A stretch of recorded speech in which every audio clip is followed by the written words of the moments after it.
Boa tarde, meu nome é Karine, eu sou aluna do Programa de Ecologia e Conservação da UFMS. Estou aqui para apresentar o Seminário de Qualificação do Doutorado. Eu sou orientada pela professora doutora Andréa Cardoso de Araújo e a minha palestra intitula-se Vespas Sociais como Visitantes Florais e Impactos Relacionados ao Fogo. Desde já, eu agradeço a todos que estão assistindo. Os insetos são o grupo mais abundante e diverso de animais do ambiente terrestre. E dentre os insetos, nós podemos destacar a ordem Hymenoptera, que é formada por mais de 130 mil espécies.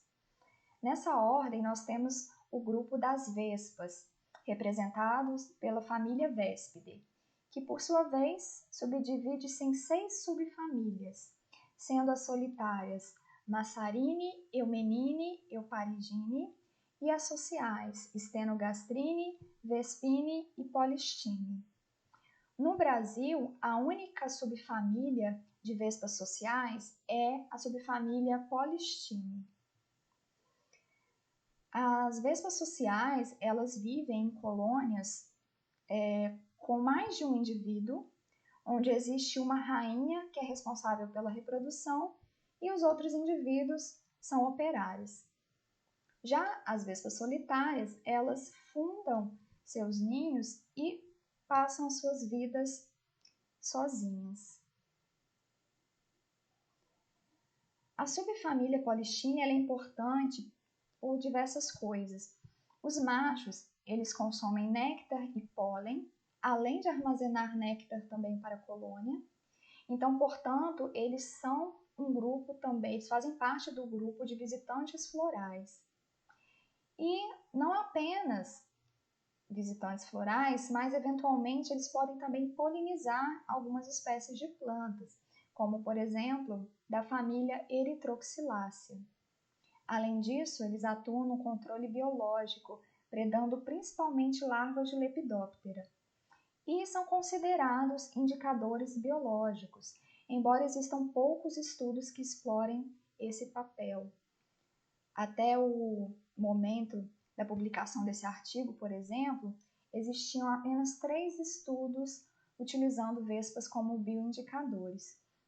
2 deles abordaram a concentração de metais pesados em larvas, pulpas e adultos de 2 espécies de vespas e foi conduzido na Europa, e o outro foi realizado no Brasil, em Minas Gerais, e utilizou as vespas como bioindicadores de matas ciliares conservadas. Falar um pouquinho sobre o cerrado. O cerrado, ele é um bioma considerado um hotspot mundial, ou seja, é uma área prioritária para a conservação. Não apenas por causa da sua biodiversidade, do seu endemismo, mas também porque é um bioma que está sendo muito ameaçado, muito degradado. Ele ocupa cerca de 25% do território nacional, abrange diversos estados, como a gente pode observar nesse mapa demarcado em verde. Além disso, o cerrado sofre constantemente com queimadas, que podem ser naturais, que ocorrem principalmente quando a vegetação está bastante seca e aí acontecem as primeiras chuvas com relâmpagos, e também podem ser causadas pelo homem, devido principalmente ao preparo do solo para atividades de agricultura e pecuária.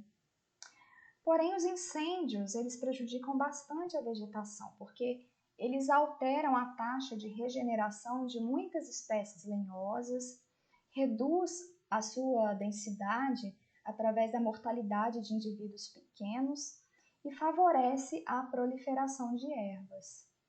Também podem alterar o padrão de floração de algumas espécies, a tenacidade das folhas e podem, às vezes, aumentar a disponibilidade de alimento para os herbívoros durante a estação seca, porque muitas plantas rebrotam após o fogo.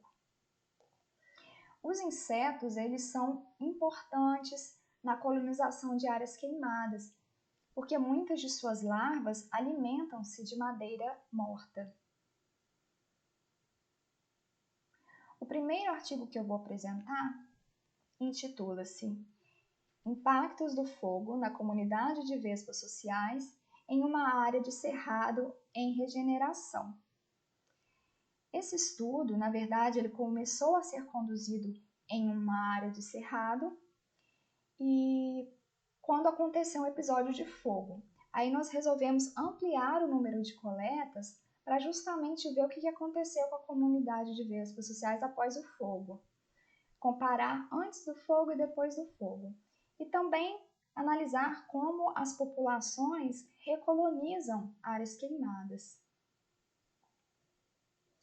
Então, o estudo foi conduzido em uma área que faz limite ao sul com a Unesp de Rio Claro e ao norte com a Floresta Estadual Edmundo Navarro de Andrade.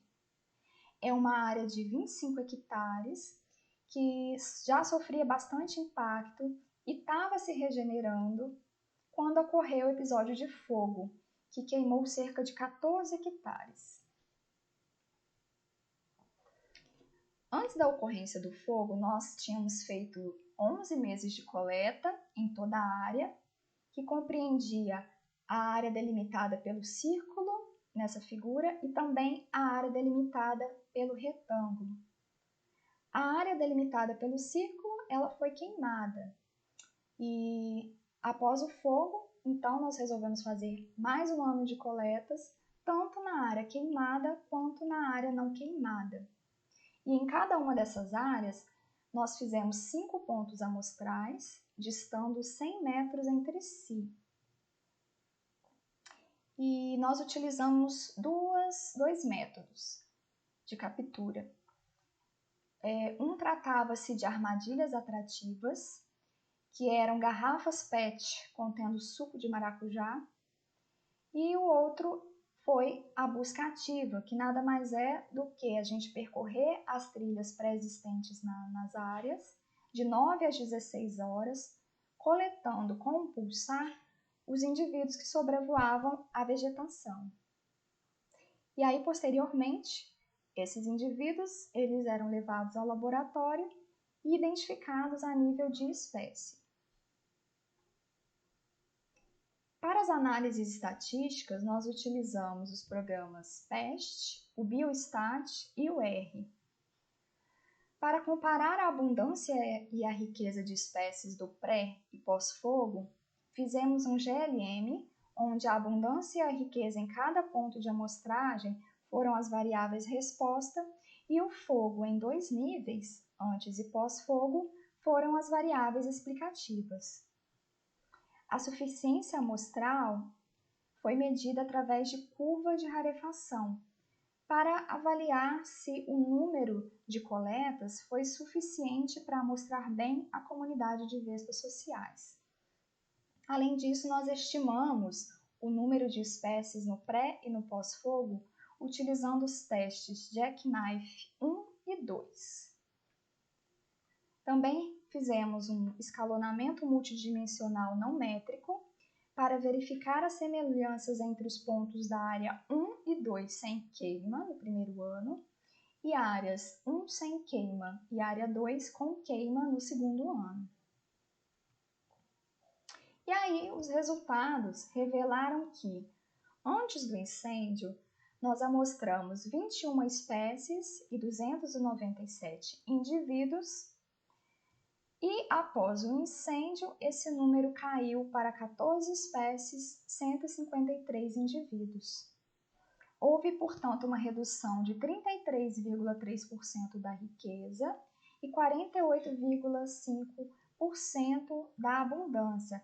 E essa redução foi significativa tanto para a riqueza quanto para a abundância. As curvas de rarefação mostraram que tanto para o período pré-fogo quanto para o período pós-fogo, o número de amostras foi suficiente para amostrar bem a comunidade de vespas sociais. E os estimadores Jackknife 1 e 2 revelaram que para o período pré-fogo nós registramos entre 83,4% e 84,8% da composição real da comunidade de vespas. Para o período pós-fogo, nós amostramos entre 76,2% e 70,1% da riqueza real. Com relação à abundância das espécies, nós observamos que a maioria delas teve a sua abundância reduzida após o incêndio. 9 espécies, inclusive, que estão marcadas em vermelho, não foram observadas após o incêndio. E 2 espécies foram observadas exclusivamente após o incêndio.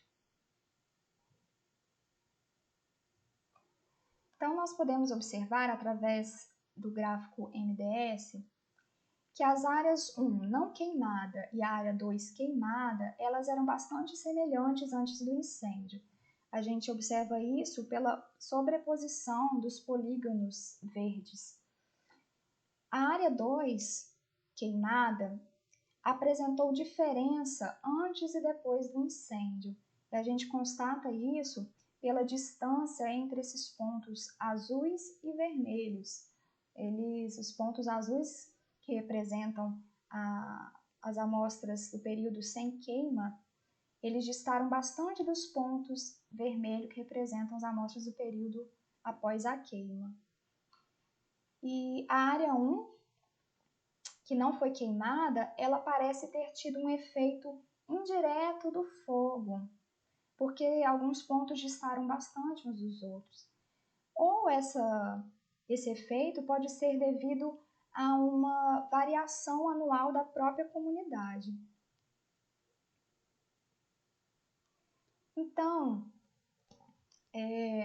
a alteração do meio ambiente pelo episódio de fogo foi um fator limitante para algumas espécies. A vegetação exerceu influência direta e indireta sobre a comunidade de vespas. Direta porque a vegetação ela provê recursos alimentares e substrato de nidificação para as colônias. Indireta porque a vegetação consegue controlar melhor o microclima, através do sombreamento, controla também a força dos ventos, a luminosidade. E há algumas espécies, que não foram encontradas após o incêndio, elas não foram encontradas justamente por serem sensíveis à degradação ambiental. A espécie Bachygastra lequeguana, que foi encontrada apenas após o incêndio, ela já é conhecida por ter uma tolerância ecológica maior e ela é dominante em ecossistemas abertos. Já a outra espécie, que foi encontrada apenas após o incêndio, a Miscociperus caçuunga, foi apenas um indivíduo coletado. Então, trata-se, portanto, de uma aparição ocasional. A recolonização pelas espécies após o fogo, elas podem ser 2 tipos, endógena ou exógena. A recolonização endógena, ela acontece quando os indivíduos de uma área eles sobrevivem ao episódio de fogo. Ou então eles migram para áreas próximas e retornam posteriormente. Já a recolonização exógena acontece quando indivíduos de outras áreas migram para a área que foi queimada. Portanto, as áreas de vegetação próximas ao local de estudo, elas podem ter servido como refúgio para espécies de vespas sociais ou a alimentação da área queimada com espécies. Mas é difícil determinar quanto tempo a comunidade animal leva para se recuperar dos impactos do fogo. Mas nós sabemos que essa recuperação ela é mais rápida para os invertebrados. Portanto, o monitoramento a longo prazo é importante para verificar se de fato ocorreu a restauração da fauna. O segundo artigo que eu vou apresentar intitula-se Vespas sociais visitando flores em 2 fitofisionomias, mata ciliar e campo rupestre. Nesse estudo, nós estimamos a riqueza, a diversidade, a abundância, amplitude de nicho e uniformidade de visitantes florais de vespas sociais em mata ciliar e campo rupestre no Parque Estadual do Ibitipoca, em Minas Gerais. Então, o local do estudo compreendeu essas duas fitofisionomias. A mata ciliar, que é composta por uma transição de espécies arbustiva-arbóreas para predominantemente arbóreas, e o campo rupestre, que é formado principalmente por espécies herbáceas e arbustivas. As principais famílias de plantas da mata ciliar e do campo rupestre estão listadas aí nesse slide.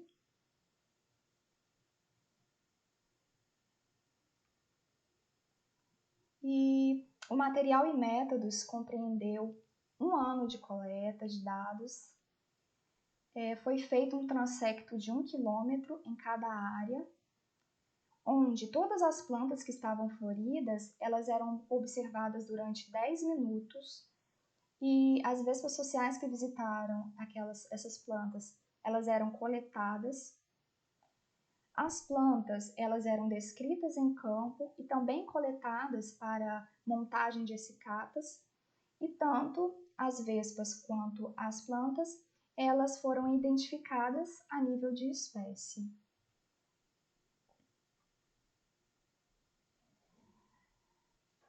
Para as análises estatísticas, nós medimos a diversidade e uniformidade de vespas sociais nas duas fitofisionomias, utilizando-se o índice de Shannon-Wiener, e comparamos estes valores utilizando o teste de Mann-Whitney. A amplitude do nicho ela foi dada através do índice de Shannon-Wiener, e nós utilizamos a seguinte fórmula, onde PK representa a proporção de indivíduos coletados em cada planta K, e o LN é o logaritmo do valor de PK. A uniformidade de visitação para cada espécie de vespa foi dada através da seguinte fórmula, onde o H' representa o número de espécies de plantas visitadas pela espécie de vespa, o H' máximo é o logaritmo natural do número de espécies de plantas visitadas pela vespas, e comparamos também os valores de uniformidade de visitação utilizando o teste de Mann-Whitney. Os resultados mostraram que durante todo o estudo foram coletadas 103 vespas, 15 espécies e 27 espécies de plantas foram visitadas pelas vespas. As famílias mais representativas de plantas, ou seja, aquelas que tiveram o maior número de espécies, foram a Erythroxylacia, 10 espécies, Asterácea, 9 espécies, e Rubiácea, 4 espécies. As famílias que receberam mais visitas foram a Asterácea, com 55 visitas, e a Erythroxylacia, com 14 visitas. Na mata ciliar, nós tivemos 19 espécies de plantas, sendo visitadas por 15 espécies de vespas, que foi o total de espécies de vespas encontrado em todo o estudo. As espécies mais abundantes foram Miscocíteros confusos, com 16 indivíduos, visitando 8 espécies de plantas, a Políbia paulista, com 16 indivíduos, visitando 7 espécies de plantas, e a Políbia ocidentalis, com 14 indivíduos, visitando 5 espécies de plantas. Já no campo rupestre, nós tivemos 11 espécies de plantas, sendo visitadas por 8 espécies de vespas. As espécies mais abundantes de vespas foram Miscocíteros dreusseni, com 6 indivíduos, visitando 5 espécies de plantas, e Políbia ocidentalis, com 7 indivíduos, visitando 3 espécies de plantas. Os valores de diversidade para as vespas sociais foram maiores na mata ciliar do que em campo rupestre, porém não diferiram significativamente. Metade das espécies amostradas receberam um número baixo de visitas, variando de 1 a 2 visitas. As espécies Apoica pallens, Polychus ferreri e Polybia ignobilis tiveram os menores valores de amplitude de nicho. A Miscocíterus grelceni teve o maior valor de amplitude de nicho. E os valores de uniformidade variaram de 0,77 a 1. Então, nós observamos que a maior abundância e riqueza em mata ciliar ocorreu devido à heterogeneidade vegetacional desse ambiente, que é formado por espécies arbóreas próximas a curso d'água. Então, esse local é um local ideal para a fundação e para a proliferação das colônias. A menor abundância e riqueza em campo rupestre foi devido a essa estrutura vegetacional ser menos complexa, formada basicamente por herbáceas, arbustos e gramíneas. Além disso, o campo rupestre ele possui uma maior variação no clima, devido à grande incidência de luz, devido aos ventos fortes não possuírem nenhuma barreira. Então, há uma maior variação tanto da temperatura, quanto da umidade, quanto da luminosidade.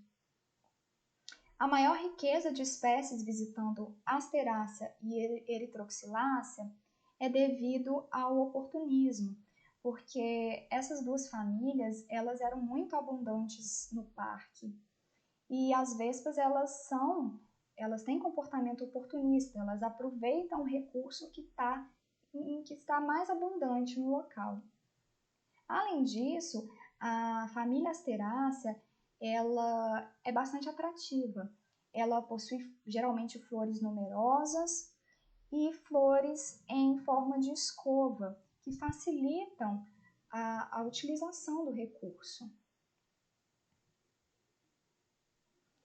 A grande variação nos valores de amplitude de nicho aconteceu a grande diferença que existe na biomassa das colônias. Então, as vespas, elas têm algumas espécies com poucos indivíduos, mas também tem colônias com muitos indivíduos. E quanto maior a colônia, maior a necessidade de obtenção de recursos. Por isso, esse valor variou bastante.